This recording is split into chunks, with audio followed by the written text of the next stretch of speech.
Voilà donc pour cette étude. Il est 7h40 sur TF1. Bonjour Adrien Gindre. Bonjour Boris, bonjour à tous. L'invité de TF1 ce matin est Laure Lavalette, députée du Var et porte-parole du Rassemblement national à l'Assemblée. Bonjour Laure Lavalette. Bonjour Adrien Gindre. Vous aimez les cartes postales? J'aime les cartes postales. Eh bien, vous n'allez pas être déçus. Emmanuel Macron vous en a adressé une depuis l'Allemagne hier.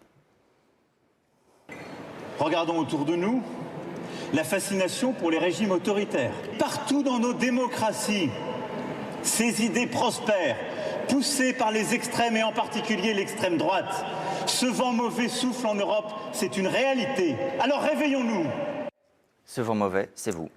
Oui, on sent une certaine fébrilité, vous voyez bien, du chef de l'État. Effectivement, il reste 13 jours avant les élections européennes. Sa liste est quand même très mal placée, sa candidate très mauvaise. Ça glisse sur vous, vous le prenez avec le sourire. En tout cas, ça glisse sur les Français. Vous savez, Emmanuel Macron se sent pousser des ailes quand il va à l'étranger. Souvenez-vous, au Danemark, en 2018, il avait parlé des Gaulois réfractaires, ce qui avait un peu, évidemment, choqué les Français.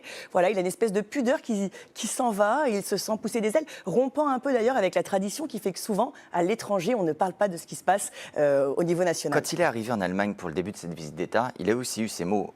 On se dit souvent que les choses, et il ironise là-dessus, seraient plus simples si on avait un retour au nationalisme. Est-ce que les choses seraient plus simples avec vous ? Non, mais les choses, en tout cas, seraient très différentes avec nous. Nous avons, vous savez, nous portons un projet d'Europe qui est très différent. Nous voulons une Europe qui protège, qui produit et qui respecte. Nous voulons une Europe forte, une Europe qui respecte les peuples libres, souverains, ces nations qui sont toutes en train de se réveiller. Donc il y aurait une forme de baguette magique. Vous, au pouvoir, rendrez tout plus simple et plus rose. C'est une philosophie un peu différente. Ce sont deux projets très différents. C'est pas la première fois que nous avons évidemment des différences très nettes à ce point-là. Mais vous savez, nous ne sommes pas les seuls à porter des projets comme ça. Et regardez, prenez l'Italie, le Portugal, l'Espagne, les Pays-Bas, la Suède. Il y a une fascination des régimes autoritaires. Non, en fait, il y a une fascination pour la liberté, monsieur Gindre. Les peuples ont envie de liberté, de souveraineté. Ils ne veulent pas se faire dicter par Bruxelles ce qui ne leur convient pas. Le Premier ministre hongrois, Viktor Orban, c'est votre définition de la liberté quand on voit ce qui arrive aux juges, à la presse dans son pays. Vous savez très bien qu'on peut avoir des alliés sans être d'accord sur tout, bien évidemment. Et c'est ça qui fait aussi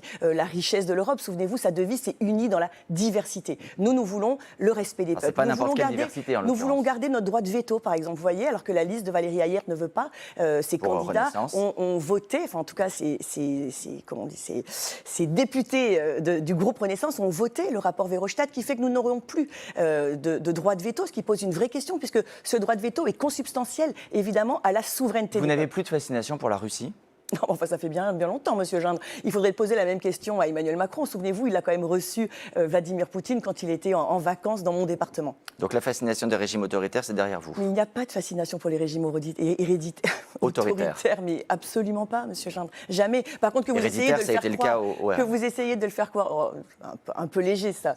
Mais depuis, voilà, il reste 13 jours, il ne faudrait pas. Je pense que la classe médiatique s'emballe. Je pense qu'il faut que les débats restent dignes. Nous avons deux projets qui sont très différents. Valérie Hayet veut diluer la France, nous ne le voulons pas. Si vous voulez confronter les projets, pourquoi Marine Le Pen n'accepte-t-elle pas la proposition de débat d'Emmanuel Macron ? C'est offert sur un plateau. Mais elle l'accepte, monsieur Gindre, elle l'accepte à certaines conditions. En mettant des conditions dont elle sait qu'elles sont inacceptables pour le chef de l'État. Il faut qu'on reprenne le game. Il y a une très mauvaise candidate, Valérie Hayet. Déjà, le Premier ministre, Gabriel Attal, est venu à son secours, ce qui n'est pas banal. Il a débattu avec Jordan Bardella et d'ailleurs, les Français ont trouvé que Jordan Bardella avait remporté le point. Donc là, il y aurait un président de la République qui viendrait au secours d'un Premier ministre, qui viendrait au secours. Mais c'est quoi la prochaine étape ? Prenez-le comme un hommage. Le chef de l'État est prêt à débattre avec vous. Ursula von der Leyen, le pape François, c'est qui le prochain qui va vouloir débattre avec Marine Le Pen ? Ça vous intéresse pas de confronter Ce que dit Marine Le Pen, c'est que quand un chef de l'État met à ce point-là son poids présidentiel dans la balance, parce que vous savez, en principe, un chef de l'État, il est quand même au-dessus de la mêlée.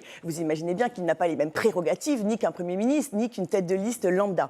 S'il met tout son poids dans cette bataille, il faut qu'il en tire les conséquences. On ne joue pas gratos, on y va. Les conséquences, ce sont les résultats des européennes. Oui, et bien si sa liste, nous, on dit d'accord, on débat, mais si votre liste arrive derrière nous et loin derrière nous, à ce moment-là, il faudra en tirer des conséquences. Il faudra dissoudre. Mais pour fuir, pour échapper. De quoi est-ce que Marine Le Pen a peur ? Franchement, pour bien connaître Marine Le Pen depuis longtemps, je pense que la peur est une émotion qu'elle ne ressent jamais. Oui, les débats avec Emmanuel Macron ne sont pas toujours bien passés pour Marine Le Pen, donc on peut imaginer qu'elle n'a pas envie de recommencer. Mais Marine Le Pen s'est toujours relevée, souvenez-vous. Enfin, je veux dire, à aucun moment, elle a dit qu'elle avait la moindre...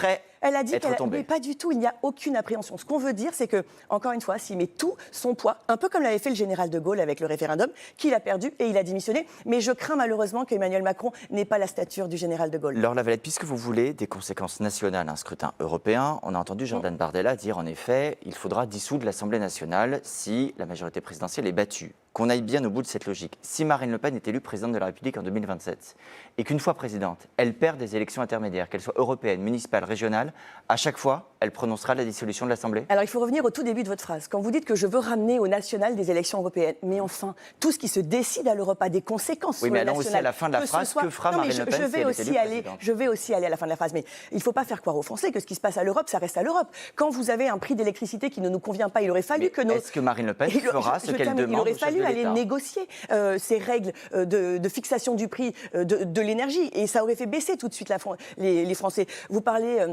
des conséquences que ça a sur la nation. Mais le pacte asile-immigration qui va forcer les nations pour le début de la phrase. à prendre... Bah oui, mais c'est important d'expliquer aux Français. Oui, c'est important aussi de savoir ce que Marine Le Pen aux Français que l'Europe de Valérie Hayé va contraindre les nations à accueillir des migrants sous peine de payer 20 000 €. Et moi, je peux vous le dire, effectivement, si Marine Le Pen est au pouvoir et qu'on sent qu'il y a une crise démocratique forte, alors on en reviendra au peuple. C'est ce que l'on a toujours demandé. C'est les institutions qui proposent ça. La Ve République, vous savez, quand un président est en difficulté, il peut dissoudre, démissionner ou revenir à un référendum. Vous prenez l'engagement de dissoudre ou de faire des référendums après chaque élection perdue pendant le quinquennat si elle était présidente. On prend l'engagement de revenir au peuple s'il y a une crise démocratique forte. Là, la crise démocratique, elle n'est pas forte, elle est colossale. Vous avez bien vu que les sondages nous mettent plus de 10 points devant. Et même la liste de M. Glucksmann est en train de croiser la courbe de celle de la majorité, qui n'a plus rien de majorité. Vous voyez bien la difficulté qu'ils ont à l'Assemblée nationale. Les textes ne passent pas. Laure Lavalette, justement, très rapidement, vous aviez promis, vous le RN, une motion de censure sous 30 jours si le gouvernement ne déposait pas de projet de loi de finances rectificatif à propos des 20 milliards d'euros d'économies.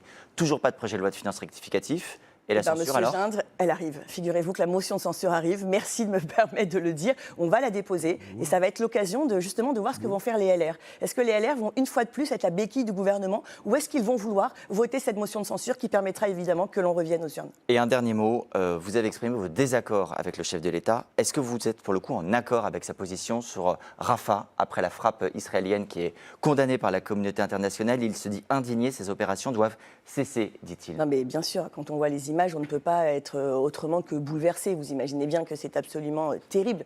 Nous avons une position qui a été celle du chef de l'État. On soutient une nation démocratique qui a subi une attaque absolument terrible d'un mouvement terroriste, le Hamas, qui a fait quand même 1200 morts le 7 octobre. Moi, ce qui me nave, c'est plutôt qu'un bout de la classe politique instrumentalise ce qui se passe à Gaza et en Israël pour garder son strapontin. Mais vous considérez qu'Israël doit cesser, comme il dit? En fait, il faut surtout absolument mettre en sécurité les innocents et les civils. Il faut trouver une solution de sortie, mais il faudrait peut-être commencer par libérer les otages. Je rappelle qu'il reste un otage français aux mains du Hamas. Merci beaucoup, Laure Lavalette. Merci aussi à Adrien Gindre.